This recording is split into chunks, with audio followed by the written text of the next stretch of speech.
My fiancée said, "I'm keeping my ex's last name after we marry. It sounds better than yours." I nodded. Then I quietly returned the $8,000 wedding dress and booked a solo trip. What she found in her closet the next morning left her speechless. I, 29 male, was engaged to Vanessa, 27, for 6 months.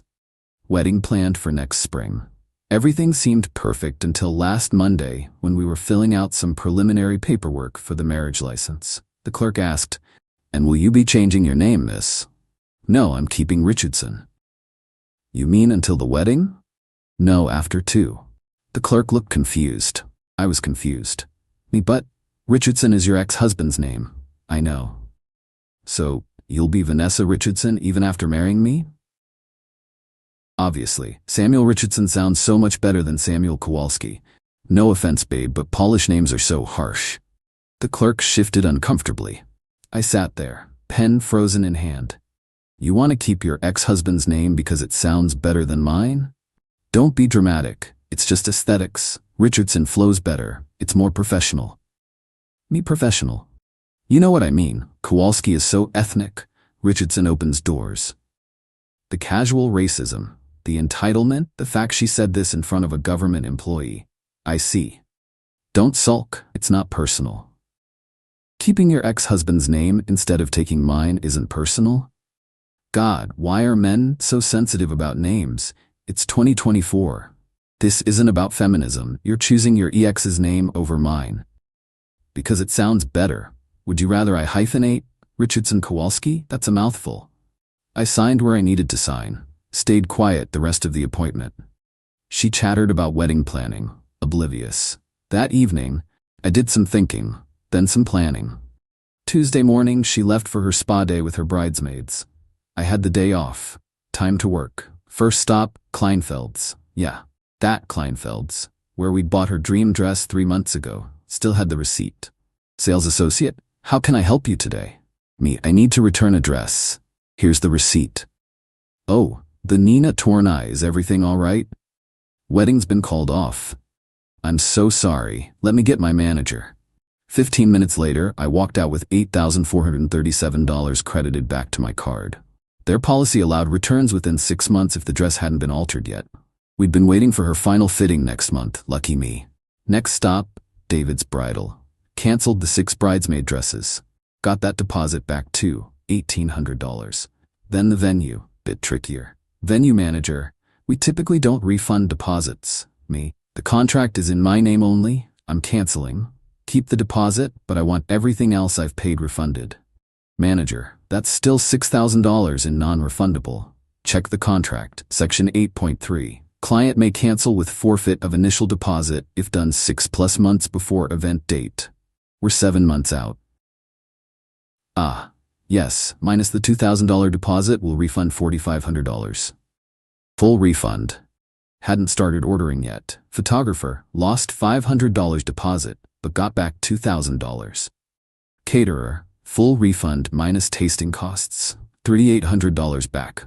By 3 p.m., I'd recovered nearly $20,000 of wedding expenses. Stopped by her favorite boutique, the one where she'd registered, where her friends had already bought gifts. Explained the situation to the manager. Wedding was off. Could they notify anyone who asks that gifts should be returned? Manager looked sympathetic. Of course. How awful. Was it another woman? Another man, actually. Her ex-husband. She can't quit him. Let her make of that what she would. Final stop, travel agent.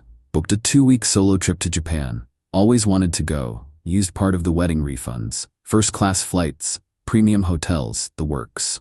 Departure Thursday in 48 hours. Went home. Moved all her stuff from the bedroom to the guest room. Took her vision board for the wedding off the kitchen wall. Put up my trip itinerary instead. Then the pièce de résistance. In her closet where her $8,000 dress had hung in its pristine Kleinfeld bag, I left a note. "Since you prefer Richardson to Kowalski, I figured Richardson should pay for your dress. Good luck with that." The guy with the harsh name. Next to it, I hung a Polish flag. Petty? Maybe. Satisfying? Definitely. She came home around 7, glowing from her spa day. "Vanessa, babe, you should see my nails. They're perfect for the wedding." I was on the couch, passport on the coffee table. Me, "That's nice. What's with the passport?" Trip to Japan. I leave Thursday. What? We didn't plan a trip. Me, I did. Solo trip. Solo? What about the wedding planning? What wedding? She laughed. Actually laughed. Don't be dramatic. I know you're upset about the name thing. There's no wedding, Vanessa. I canceled everything today. The smile slid off her face like makeup in rain. Update 1. Vanessa stood frozen for about 10 seconds. Then she bolted to the bedroom. I heard the closet door slam open, then silence. Then, what the hell? Where's my dress? She came storming back, holding my note and the Polish flag. You returned my dress? My dress, I paid for it. That was my dream dress. Should have dreamed of taking my name too. This is about the name? You canceled our wedding over a name? You kept your ex-husband's name because mine sounds too ethnic. Yeah, that's worth canceling. She started rage texting. I assumed her mom, her bridesmaids, her whole crew. Vanessa, you're psychotic. That dress took months to order. Maybe Richardson will buy you a new one. Stop saying his name. It's your name, the one you chose, the one that opens doors. Her phone started ringing. She answered. Mom? He's lost his mind. He returned my dress. I could hear her mom screeching through the phone. Because I'm keeping Richardson. More screeching.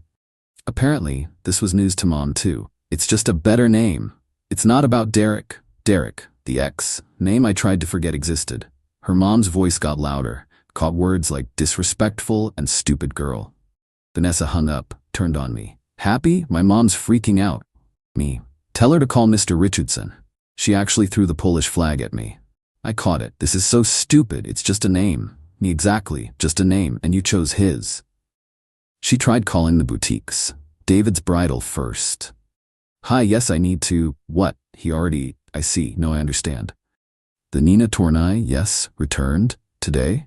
But I see. The original 26-week waiting list, but my wedding is. I see. Each call, her face got paler. You returned everything? Canceled. Got my money back. Your money? We planned this together. With my credit cards in my name, just like your last name, the one you're keeping. She sat down hard on the couch. Vanessa, fine. We'll postpone. Plan something smaller. Me. We're not postponing. We're done. Over a name? Over you thinking my heritage is embarrassing. Over you preferring your ex's identity to mine. Over the casual way you dismissed my family name as harsh and ethnic. I didn't mean it like that. Yes, you did. You meant exactly that. Her phone buzzed. Text from her friend Chloe. She read it, face crumbling. Vanessa. You told the registry we broke up? Me? Wedding's off. People should know. Chloe just returned my gift. She wants to know if I'm back with Derek. Are you? You're keeping his name. She started ugly crying. Not sad tears, angry tears. 3 years. You're throwing away 3 years. Me, you threw it away when you decided Kowalski wasn't good enough for you. Wednesday morning, the real chaos started. See, Vanessa had been very public about our engagement. Instagram influencer wannabe, 15K followers, daily wedding planning posts. The works. She woke up to notifications. Girl, is it true? Did you really refuse to take his name? Team Kowalski TBH. Wait, Richardson is your ex's name? Someone had screenshot her old posts, ones where she'd kept her ex's name after their divorce for professional reasons, now keeping it after remarrying. The optics were bad. She tried damage control, posted a story, taking a social media break. Some things are private. Comments flooded in. Private? You posted every wedding detail for months. So are you marrying Richardson again? Bro dodged a bullet. She deleted Instagram by noon. Update 2, the unraveling Wednesday afternoon. Her dad called me. I liked Gregory, solid dude. Immigrant himself, from Italy. Gregory, Samuel, what's this about a name? Me, she wants to keep Richardson after we marry. Says Kowalski sounds too ethnic. Long pause. She said that? To my face, in front of the county clerk. Murda, I'm sorry, Samuel. Not your fault. It is. I raised her, thought I taught her better. She made her choice. For what it's worth, Kowalski is a good name, strong name. My real name was Giovanetti, changed it to Giordano when I came here. Still regret it. I'm keeping mine. Good. Keep your pride. And Samuel, the trip to Japan. Enjoy it. You deserve it. Her dad knew about the trip. She'd told everyone apparently. Made me the villain. But her dad saw through it. That evening, Vanessa's friend group imploded. See, she'd been in a group chat with 5 other women, all married or engaged. All had taken their husbands' names except one, Maya, who hyphenated. The chat leaked. Someone sent me screenshots. Vanessa, help, he's being crazy about the name thing. Wait, you're keeping Richardson? Your ex's name? It sounds better. Friend 2, better than your fiancé's name? Kowalski is so, you know. Friend 3, no what? Ethnic, girl what? That's racist. It's not racist, it's just true. Friend 4, I'm Polish. You know what I mean? I really don't. This is gross. You're all overreacting, it's 2024. It's not about feminism if you're keeping your ex's name. Friend 4 left the chat, then friend 2, then Maya. By Thursday morning, my flight day, Vanessa was in full panic mode. Vanessa, you can't leave. We need to talk. We talked. You made your position clear. I'll hyphenate, me. Richardson Kowalski? You said that was a mouthful. Just Kowalski then. Because you want to, or because you want the wedding? Silence. That told me everything. This is so unfair. You're punishing me for being honest. Me, I'm not punishing you. I'm believing you. You told me who you are. I'm listening. She tried another angle. What about the deposits we'll lose? Already lost them, and got most of the money back. That's theft. Check your bank statements. I never touched your accounts, only canceled what I paid for. She actually checked, realized I was right. Her contributions were minimal. She'd bought some decorations, paid for the cake tasting, maybe $500 total. $8,000. The dress was $8,000. Should have been worth changing your name for. As my Uber arrived for the airport, Vanessa, if you get on that plane, we're over. We've been over since Kowalski is too ethnic. I'll tell everyone you abandoned me. Tell them the truth. You chose Richardson. I chose myself. Got in the Uber. Last thing I heard was her screaming about the Polish flag still hanging in her closet. Final update. 2 weeks later, Japan was incredible. Turned off my phone for most of it, just existed. Ate amazing food, saw beautiful places, met interesting people, found peace. Turned my phone on briefly after week 1. 247 texts, 189 missed calls, 73 emails, mostly from Vanessa. Some highlights. Day 2, this is fixable, please come home. Day 3, I'll take your name. Day 5, my parents are so disappointed in me. Day 7, Derek heard what happened. He texted me laughing. That last one was telling. Even her ex found it ridiculous. From her mom, Samuel, I'm ashamed of my daughter. Gregory told me everything. Your family name is beautiful. Come for dinner when you're back without Vanessa. From her friend Maya, hey, you don't know me, but I was in V's friend group. Just wanted to say you did the right thing. She's been problematic for years. That ethnic comment was the last straw for many of us. From my mom, saw Vanessa at the grocery store. She tried to talk to me. I pretended I only speak Polish. You would have been proud. My mom speaks perfect English. Been here 30 years. The pettiness is genetic. When I got back, found out the full scale of Vanessa's implosion. Her influencer career? Dead. Someone had made a TikTok about the bride who wouldn't take her fiancé's name because it was too ethnic, but kept her ex's. Went viral. 2.3 million views. Comments were brutal. Her job? Under review. She worked in DEI, the irony. Someone sent HR the screenshots of her ethnic comments. Hard to promote diversity when you're on record being prejudiced against Polish names. Her friend group? Scattered. The leaked group chat had revealed other issues. Apparently, the Kowalski is ethnic wasn't her first offensive comment. Just the first one that directly affected someone they knew. Her family? Her dad called me to apologize again. Said Vanessa was staying with them, still insisting she did nothing wrong, still keeping Richardson. The best part? Derek, the ex, posted on Facebook. For the record, I've been telling Vanessa to change her name back since our divorce. It's weird. Also, Team Kowalski. Even her ex took my side. A month later now, I'm good. Better than good. That trip reset my entire perspective. Realized I'd been settling, accepting small dismissals of who I am, my heritage, my family. Started dating someone new, a nice woman named Anya, also Polish, thinks Kowalski is a beautiful name. Funny how that works. Vanessa, still single, still Richardson, apparently telling people I was abusive for canceling the wedding. Most people know the truth though. Hard to claim victimhood when you're on record calling Polish names harsh and ethnic.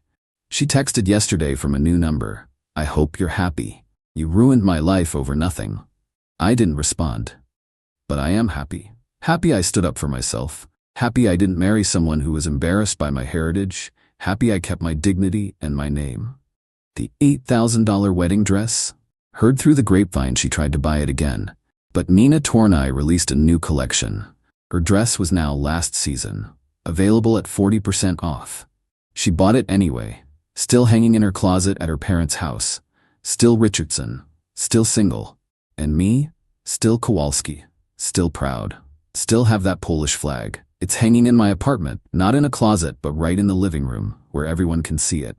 Turns out keeping your ex's name because your fiancé sounds too ethnic is a great way to end up with no fiancé at all. Just you, your ex's name, and a very expensive dress with nowhere to wear it.